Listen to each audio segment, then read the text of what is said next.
Aujourd'hui, on aborde une question vraiment stratégique. Comment peut-on étendre l'excellence des soins au-delà des murs de la clinique? Il faut être clair dès le départ. On ne parle pas d'un nouveau produit, mais bien d'une architecture complète de soins. Une qui est conçue à la fois pour améliorer les résultats des patients et bien sûr la performance de la pratique. Cette phrase-là, elle est vraiment au cœur de notre discussion. Le véritable enjeu, ce n'est pas un manque d'outils, c'est un défi stratégique. Comment combler le fossé qui se crée dans la continuité des soins dès que le patient quitte la clinique? Ce fameux fossé des soins, c'est une période absolument critique. La chirurgie a beau être parfaite, les prescriptions très claires, l'environnement à la maison, ça demeure une variable qu'on ne contrôle pas. On pense à la difficulté du confinement post-opératoire, à l'observance thérapeutique qui peut être inégale d'un propriétaire à l'autre, ou même à la raideur matinale des patients gériatriques. Ce sont toutes des réalités qui viennent compliquer la convalescence et qui génèrent beaucoup d'anxiété. Présentement, les interventions comme le laser de classe 4, par exemple, sont très efficaces, mais elles sont limitées à la clinique. Ça crée une rupture dans le traitement. L'alternative, c'est un modèle qui prolonge le protocole de soins de la clinique directement jusqu'au domicile pour assurer une prise en charge qui est continue. Donc, pour combler ce fossé, on propose une nouvelle architecture thérapeutique. Et le concept fondamental qui la soutient, c'est celui de la continuité biologique.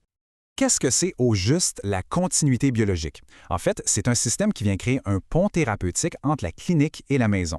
L'objectif, c'est de maintenir les bienfaits des interventions de façon passive et continue, directement dans l'environnement de vie de l'animal. C'est là que la guérison se poursuit réellement. Le système s'appuie sur 3 outils qui répondent à des besoins bien distincts. D'abord, le manteau, qui va cibler des zones larges comme la colonne vertébrale et les hanches. Ensuite, la mitaine, qui permet un travail de précision sur les articulations. Et finalement, le tapis, qui offre un soutien général dans les zones de repos, par exemple dans les cages de convalescence. C'est essentiel de souligner la validité clinique de ces outils. On ne parle pas de gadgets ici. Ils utilisent des longueurs d'onde très précises, 660 et 850 nanomètres, qui sont reconnues par la science comme étant les zones idéales pour stimuler la réparation cellulaire et gérer l'inflammation. Et bien sûr, ils sont conçus pour être assez robustes pour résister aux réalités du comportement animal.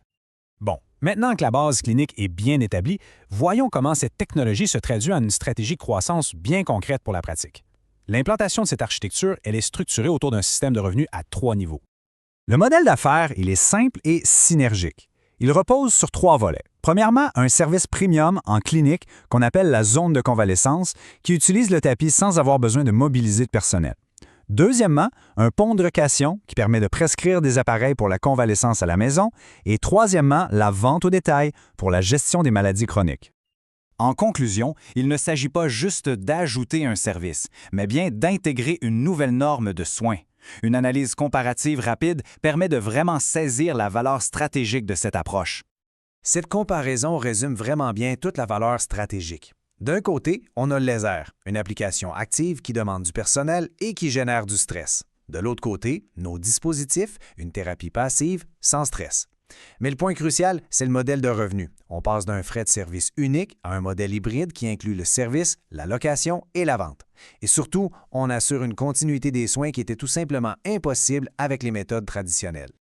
Cette phase résume parfaitement la philosophie. Le but n'est pas de remplacer le protocole vétérinaire, mais bien de l'étendre. Ces outils sont conçus pour renforcer l'autorité médicale du vétérinaire, tout en améliorant l'observance des propriétaires et le confort des patients. Je termine avec cette question. Imaginons l'impact de vraiment combler ce fossé des soins. Comment cette continuité pourrait-elle redéfinir une pratique autant sur le plan clinique que financier? La réponse, on en est convaincu, représente l'avenir des soins vétérinaires. Merci.